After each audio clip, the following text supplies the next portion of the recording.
Okay, so hi. I'm going to be doing a little frequently asked questions slash questions that people ask me to get to know me better video. I decided to finally go through my ask box, and the first couple of questions are like they're really, I don't know. Okay, I'm just gonna keep going. What is your sexuality? I am bisexual, and I have been out for almost a year. It will be a year in October, actually. Woo! Do you like dating guys or girls more? I would preferably date a girl. I'm obviously not saying that I wouldn't date a guy, but I would much rather date a girl. How old are you? I am 17 and I will be turning 18 in March. What grade are you in? I just started grade 12, so my senior year. How many piercings do you have? I have 10. I have 2 lobes on my right ear, auricle, antitragus. Oh, no. Wait, is this? No, this is the wrong ear. I have my regular tragus on this one.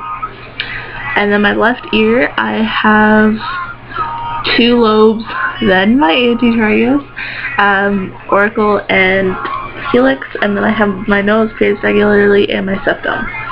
I'm not going to flip it down because it hurts right now. What piercing hurt the most? Out of all 10, I will say my septum. It wasn't very painful, like I hardly felt it, but out of all of them, oh, my antitragus was pretty bad, but I'm pretty sure my septum was worse.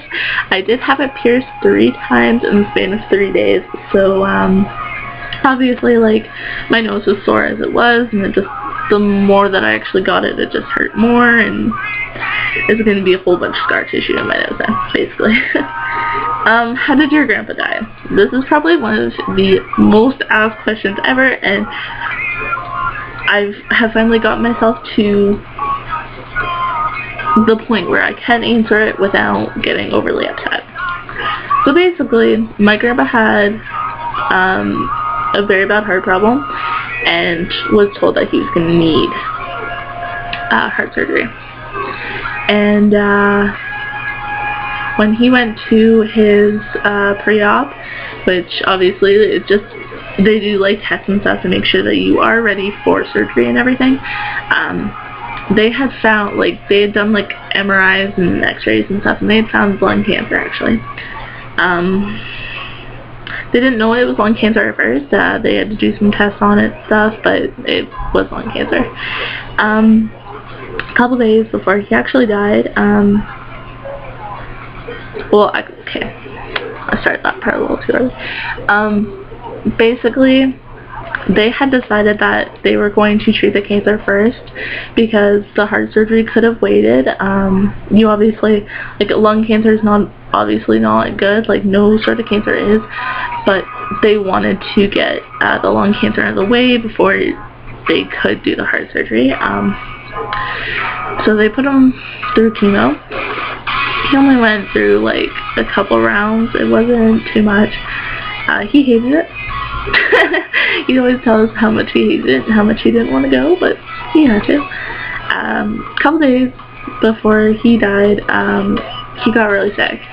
He was coughing a lot, stuff like that, so they had sent him to the hospital like really early in the morning,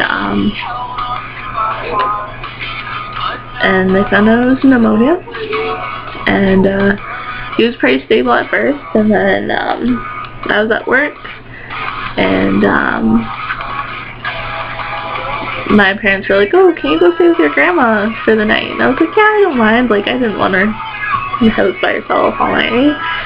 So I go over, and we get a call at like 4 or 5 in the morning, saying basically get to the hospital. Ross is taking turn for the worst. He was on life support basically the entire time,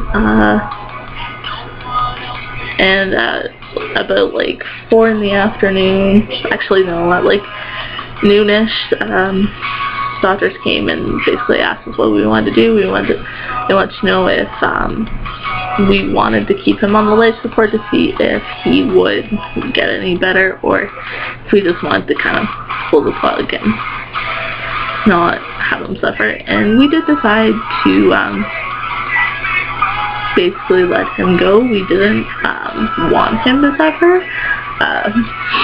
It's kind of hard on all of us. Like, we did make this decision, like, as a family. Like, we had obviously my grandma, my entire family, so my sister, my mom, my dad, my uncle, my grandma's brother, his brother, my grandpa's brother.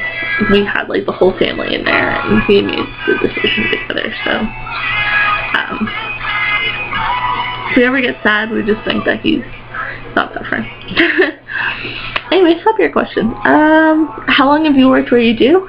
I have worked at Montana's since March of 2012. Yep, so I haven't been there too long. I love it though. What is your position at work? Sometimes I will host, which is, you know, when you like walk into a restaurant and there's like a person sitting there and they take you to your seat. That's my job, basically. I did just recently start in the kitchen. I basically like make sandwiches, and like pot roast and stuff like that. Not too bad. My fingers are really burnt because I had a shift last night, so my fingers are all good. Why is your music taste so jumpy? This is the last question, by the way. My music taste is so jumpy just because, like, I don't really like listening to all the same stuff all the time. So, like, I'm obviously not going to be listening to, like, Asking Alexandria and stuff when I'm in a really good mood. Like, I'd rather listen to, like, non-screaming kind of stuff when I'm happy, but like if I'm like angry or upset, I kind of lean more towards that. So it all really depends like what kind of mood I'm in and stuff. And yeah, so that's all my questions, and yeah, bye.